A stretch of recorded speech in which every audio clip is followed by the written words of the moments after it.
बच्चों, आपका स्वागत है हमारे चैनल क्यूरियोसिटी फ्लो जूनियर्स में। और आज हम स्टार्ट करने वाले हैं रेशनल नंबर्स के क्वेश्चन आंसर्स। तो स्टार्ट करते हैं एग्जांपल 1 से। तो देखिए आप इसको सॉल्व कैसे करेंगे, बहुत ही इजी है।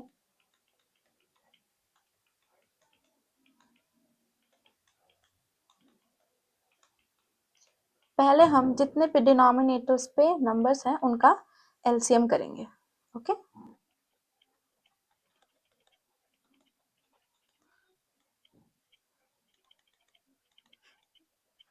7 से करते हैं, 7 7, 11 एज इट इज, 3 22। अब हम 3 से कर लेते हैं, फिर अब 11 से करेंगे, 2 से।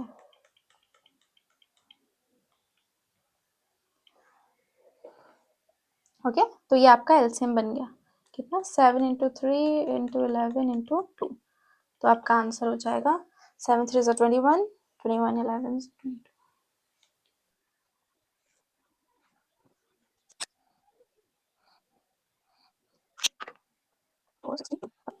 तो अब हम क्या है, एलसीएम आपका 462 आया है, तो डिनोमिनेटर पे 462 जाएगा।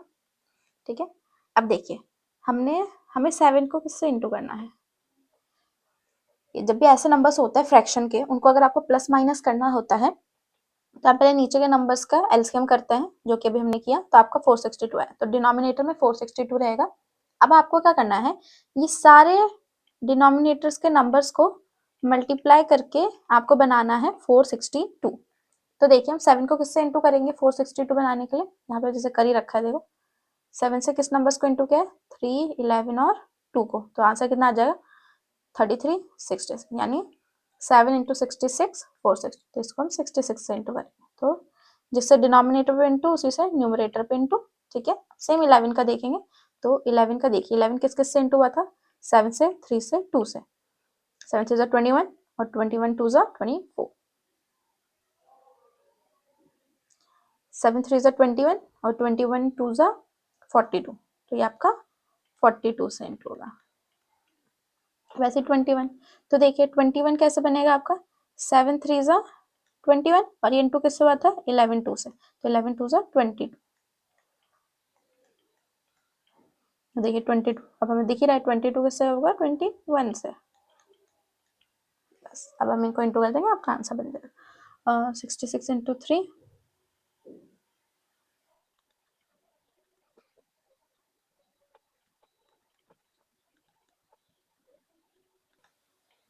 अब हम बस इसको प्लस माइनस कर देंगे। ठीक है, ये सब इंटू करके लिखा है।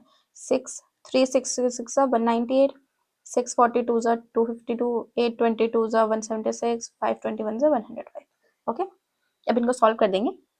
तो ये आपका बनेगा प्लस माइनस माइनस, आप पहले लिख ही ले, प्लस माइनस माइनस, ये भी प्लस माइनस माइनस, तो प्लस का ऐसे और डिवाइड का ऐसे आएगा।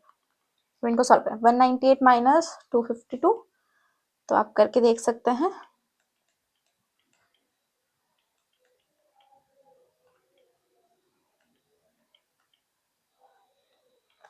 तो आ गया होगा 54, और साइन हमेशा बड़े का आता है, तो माइनस 54। सेम ऐसे इन दोनों को भी सॉल्व कर लेंगे। ठीक है, तो दो दो करके हम सॉल्व कर रहे हैं, पहले ये दो, अब ये दो। तो प्लस माइनस माइनस, ये भी माइनस ही होंगे,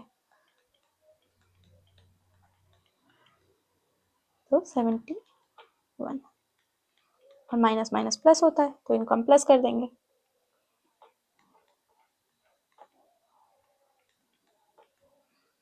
तो यही अब आपका आंसर बन गया। ठीक है, दैट्स आंसर।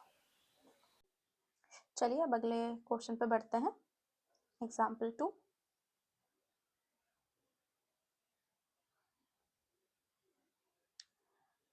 अब देखिए इसको भी सेम तरीके से सॉल्व करेंगे, बट इस बार क्या है, ये मल्टीप्लाई में है।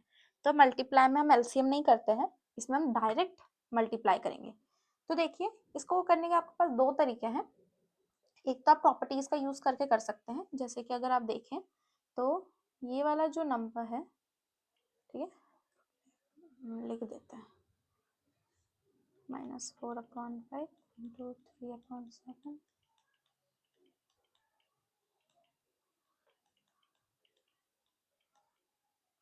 तो जैसे आप देख सकते हैं ये वाला जो नंबर है और ये वाला जो नंबर है, ये दोनों क्या है, सेम टेबल के नंबर्स आ रहे हैं। सेम आप अगर यहाँ वाले इस पे गौर करें और इस पे गौर करें तो ये भी सेम टेबल के नंबर्स आ रहे हैं। तो अगर हम इनको साथ साथ में ले लें और दो दो करके सॉल्व करें, जैसे -4/5 को इंटू करेंगे हम 15/16 के साथ, और वहीं पे 3/7 को मल्टीप्लाई करेंगे हम -14/9 के साथ। ओके, तो देखिए ये थोड़ा आपको इजी कर देगा क्वेश्चन को। और यहाँ पे ठीक है, तब देखिए जैसे 4 से 4 1 4, 4 4 16। जब भी आपके नंबर मल्टीप्लाई में ऐसे क्या है, एक न्यूमरेटर में हो एक डिनोमिनेटर पे हो, तो ये क्या माना जाता है, डिवाइड माना जाता है। ठीक है, तो आप इन नंबर्स को क्या है, डिवाइड कर सकते हैं। तो जैसे मैंने 4 के टेबल से डिवाइड कर दिया, 4 1 4, 4 4 16। ऐसे आप 5 को भी कर सकते हैं क्योंकि ये भी न्यूमरेटर और डिनोमिनेटर्स में है। 5 1 5, 5 3 15। तो देखिए आंसर क्या है, -1 × 3, तो ये आया 3 -3, 1 4 4। अब इसे इंटू करेंगे इनके साथ, तो अब इसको भी सॉल्व कर लीजिए। 3 1 3, 3 3 9, ओके, 7 1 7, 7 2 14। तो देखिए 1 2 ये -2 आ गया, 1 3 3 आ गया। अब आप देखिए जैसे ये भी कट हो जाएगा, 3 1 3, 3 1 3, ओके, 1 1 2 1 2, 2 2 4। तो देखिए ऊपर 1 1 आ गया, पर दोनों पे माइनस है, तो माइनस माइनस हो गए प्लस, और 1 1 1 आ गया, और नीचे 2 1 2। तो ये आपका यहाँ पे आंसर बन गया। ओके, और अगर आप चाहें तो आप इसको ऐसे शिफ्टिंग की जगह डायरेक्ट भी इनटू कर सकते हैं। जैसे जैसे नंबर ही था क्वेश्चन में, 3/7 × 15/16,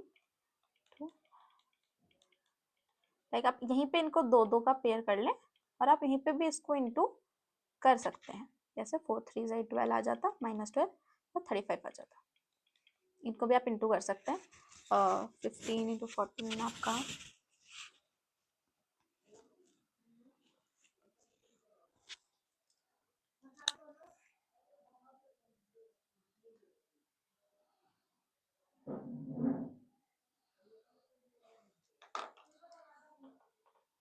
आपका यहाँ पे 210 माइनस का, ओके, और 16 9 से आपका बन जाएगा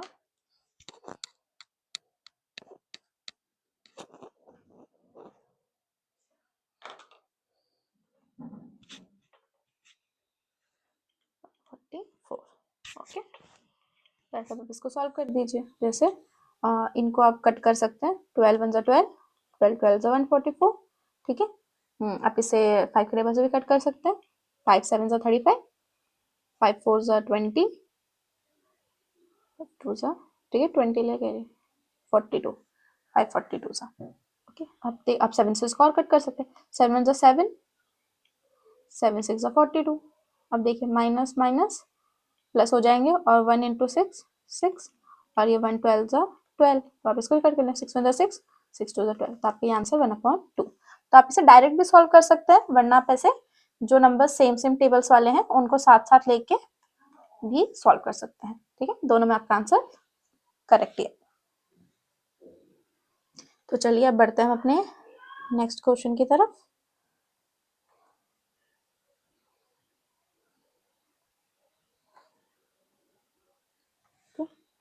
तो हम चलते हैं हमारे अगले क्वेश्चन की तरफ। तो देखिए ये वाला जो क्वेश्चन है इसमें लिखा है फाइंड यूजिंग डिस्ट्रीब्यूटिविटी। आपको यहाँ पे डिस्ट्रीब्यूटिव प्रॉपर्टी का इस्तेमाल करना है। ओके, तो जैसे फर्स्ट पार्ट से स्टार्ट करते हैं। आपका क्वेश्चन है 7/5 मल्टीप्लाई -3/12, ओके, ब्रैकेट क्लोज।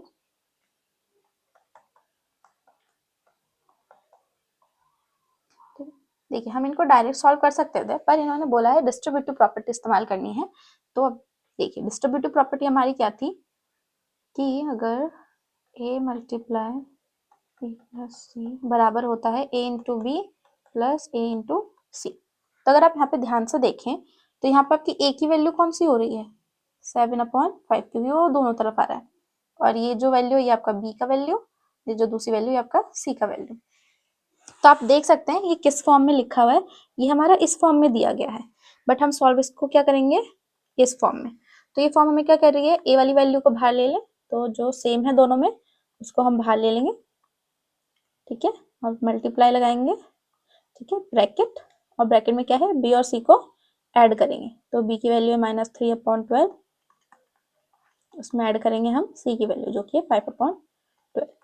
तो देखिए आप इसको थोड़ा सिंपली भी समझ सकते हैं, जैसे इस तरीके से मानिए कि ये जो नंबर्स थे यहाँ पे और यहाँ पे दोनों तरफ आपका 7/5 सेम था, तो उसको हमने बाहर ले लिया कॉमन की तरफ, और मल्टीप्लाई लगा के जो जो बच गए उनको हमने बीच में ऐड कर दिया। जैसे यहाँ से 7/5 बाहर ले लिया तो ये बचा -3/12, तो उसको बाहर लिख अंदर लिख लिया। यहाँ से 7/5 बाहर ले लिया तो यहाँ पे बचा 5/12, तो उसको यहाँ लिख लिया, और बीच में ऐड था तो हमने ऐड लगा दिया। अब आप बस इसको सिंपली सॉल्व करेंगे, तो हमें जैसे पता है हमेशा ब्रैकेट पहले सॉल्व करते हैं, तो हम भी पहले ब्रैकेट सॉल्व करेंगे। तो देखिए तो 12 है, सेम है डिनोमिनेटर, तो 12 एज इट इज आ जाएगा, ठीक है, और ऊपर के नंबर भी एज इट इज आ जाएंगे। जैसा भी हमने किया था कि अगर हम फ्रैक्शन के नंबर्स को प्लस करते हैं तो एलसीएम करना पड़ता है, बट यहाँ पे पहले से ही नंबर सेम थे तो हमें कुछ नहीं करना पड़ेगा, सीधा 12 लिखेंगे और ऊपर के नंबर को भी एज इट इज उतार देंगे, ठीक है, प्लस माइनस माइनस, तो ये आपको हो गया 2/12। अब बस हम इसको सॉल्व कर देंगे, 7 2 14, 5 12 60, ठीक है। अब बस इसको अगर आप 2 के टेबल से कट कर लें तो सही है,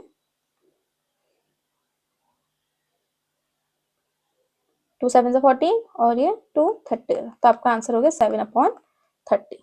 ओके, दैट्स योर आंसर।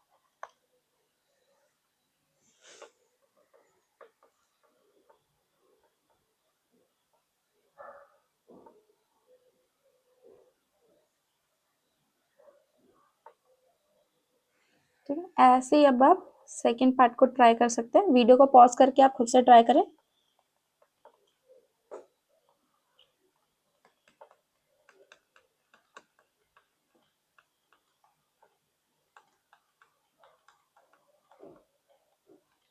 जैसे यहाँ पे सेम कौन है, 9/16 9/16, तो हम उसको बाहर ले लेंगे, मल्टीप्लाई, और ब्रैकेट में हम जो बच गए उनको लिखेंगे। तो यहाँ से ये नंबर तो बाहर आ गया, तो यहाँ पे बचा 4/12, 4/12, बीच में प्लस है तो प्लस, यहाँ से 9/16 बाहर आ गया तो यहाँ बचा -3/9, तो उसको हम लिखेंगे, ठीक है, 9/16 ऐसे लिखेंगे इंटू, अब पहले हम ब्रैकेट सॉल्व करेंगे।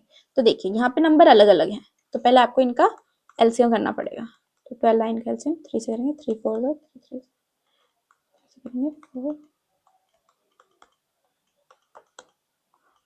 ठीक है। तो देखिए आपका एलसीएम है 3 3 9, 9 2 18 और 18 2 36, तो आपका एलसीएम आ गया 36। अब 12 को हम किससे इंटू करेंगे 36 बनाने के लिए, 3 से, तो न्यूमरेटर भी 3 से, और 9 को 36 बनाने के लिए हम करेंगे 4 से इंटू, तो ऊपर भी 4 से, 4 3 12 प्लस 4 12, ठीक है। देखिए तो ये 12 12 आ गया है, तो 9/16 मल्टीप्लाई, अब देखिए प्लस माइनस माइनस, तो ये 12 - 12 हो गया, डिवाइड में 36, तो 12 - 12 0, अब 0 के साथ इंटू होगा तो 9 0 0, ठीक है, और 16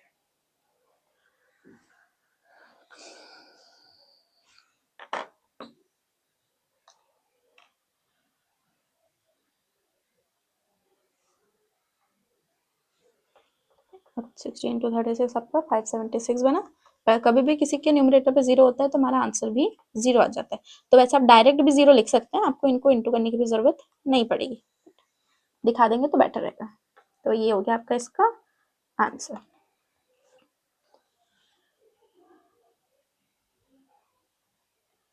अब एग्जाम्पल 3 पे, तो देखिए एग्जाम्पल 3 जैसे हम देख ही सकते हैं, 2/5 इंटू -3/7, 1/14, 3/7 इंटू 3/5।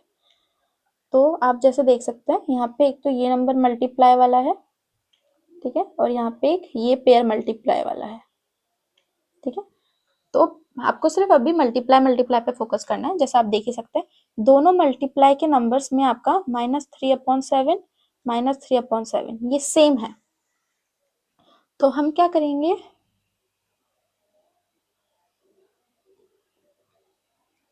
जैसे डिस्ट्रीब्यूटिव हम क्या यहाँ पे यूज करेंगे, यूजिंग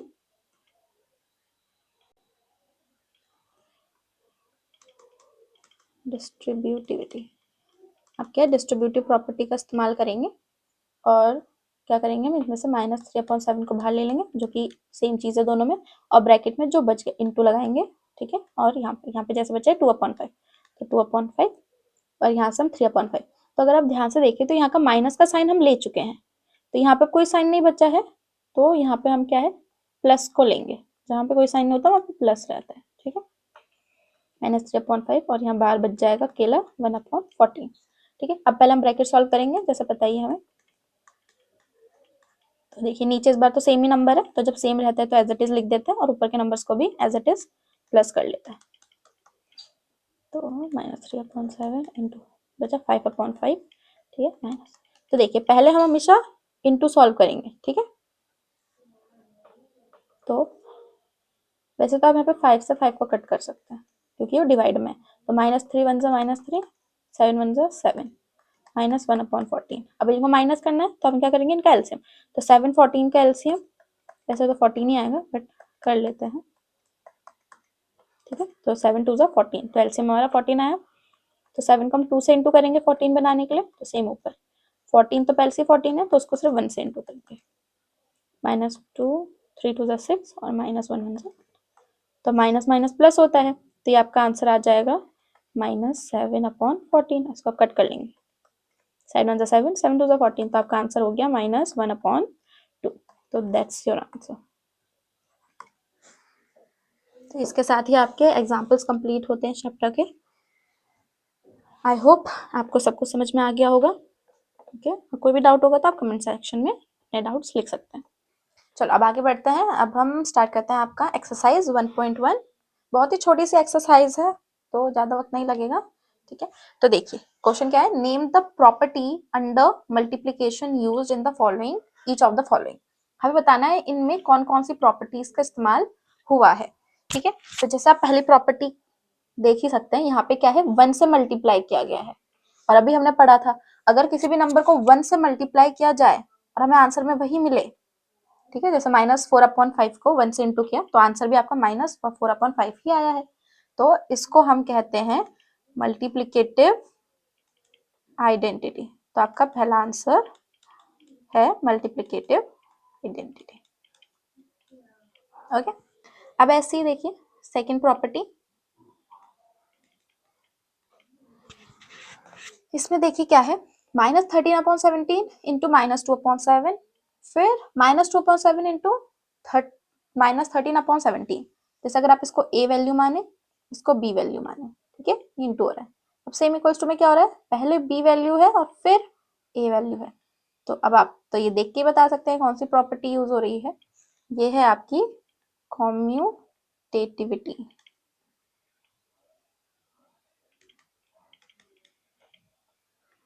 अब ऐसी थर्ड वन, अब आप यहाँ पे ध्यान से देखें, यहाँ पे हमारा आंसर 1 आया है। जब मैंने मल्टीप्लिकेटिव आइडेंटिटी पढ़ाया था उसी टाइम मैंने आपको एक और उसी में बताया था मल्टीप्लिकेटिव इनवर्स करके, जिसका मतलब क्या होता है कि जब हम किसी नंबर का उल्टा करके, ठीक है, रेसिप्रोकल करके उन्हें इनटू करते हैं तो आपको हमेशा आंसर क्या मिलता है 1। जैसे आप यहाँ देख ही सकते हैं -19/21 है, ठीक है। फिर सेम इसी का रेसिप्रोकल 21 ऊपर, 29 ऊपर और 19 नीचे, तो देखिए इसका ही रेसिप्रोकल है और इनको इनटू करके 1 लाए हैं, तो इसका मतलब ये आपकी कौन सी आइडेंटिटी है, मल्टीप्लिकेटिव इनवर्स। तो आप देखिए आप सिंपली लर्न कर सकते हैं, आपको अगर आंसर में 1 देखने को मिल जाता है तो आप सीधा उसमें क्या है मल्टीप्लिकेटिव इनवर्स लिख देंगे। ऐसे ही अगर क्या है आपको आंसर में 0 देखने को मिलता है और यहाँ पे नंबर प्लस हो रहा है तो आपको पता है वो क्या होता है, आपका एडिटिव इनवर्स, ठीक है। अब ऐसे ही आगे बढ़ते हैं क्वेश्चन 2, और क्वेश्चन 2 है हमारा tell what property allows you to compute these edge. ये बोल रहा है कि आपको कौन सी प्रॉपर्टी कहता है कि आप इन नंबर्स को इस फॉर्म में भी लिख सकते हो। तो अगर आप ध्यान से देखें तो नंबर सेम है, ए ए, ये 6 बी बी, ठीक है, बीच में मल्टीप्लाई है और लास्ट वाली सी, ठीक है। क्या है हमें इनको इक्वल मतलब एज इट इज लिख सकते हैं, मतलब बराबर है, बट अगर आप ध्यान से देखें तो पहले ब्रैकेट यहाँ बी और सी पे है और फिर अगला ब्रैकेट पहले ए और बी पे है, तो जैसा हमने पढ़ा था प्रॉपर्टी में, ये प्रॉपर्टी आपकी कब लागू होती है, जब हम इसको कहते हैं एसोसिएटिविटी। ओके, तो जब भी आपको 3 नंबर देखने को मिल जाए तो आप डायरेक्ट भी लिख सकते हैं। And now last, the product of two rational numbers is always a, हम ये कर चुके हैं। जैसे आपको क्लोजर प्रॉपर्टी याद होगी, तो उसमें हमने क्या किया था, हमने रेशनल नंबर्स को ऐड किया था तो भी हमें क्या मिला था, रेशनल नंबर। और जब हमने रेशनल नंबर्स को सब्ट्रैक्ट किया था तो भी हमें मिला था रेशनल नंबर। और जब हमने उन्हें मल्टीप्लाई किया था तो भी हमें रेशनल मिला था। और जब हमने उनको डिवाइड किया तो भी हमें रेशनल ही मिला था। तो प्रोडक्ट का मतलब आपका मल्टीप्लाई होता है। ठीक है, तो ये बोल रहा है कि अगर दो रेशनल नंबर्स को मल्टीप्लाई किया जाए तो हमें ऑलवेज क्या मिलेगा, तो हमें पता है अगर हम दो रेशनल नंबर्स को मल्टीप्लाई करते हैं तो वो हमें रेशनल नंबर ही देता है। तो इसका आंसर आपका रेशनल नंबर ही है। तो इसके साथ आपका एक्सरसाइज होता है कंप्लीट।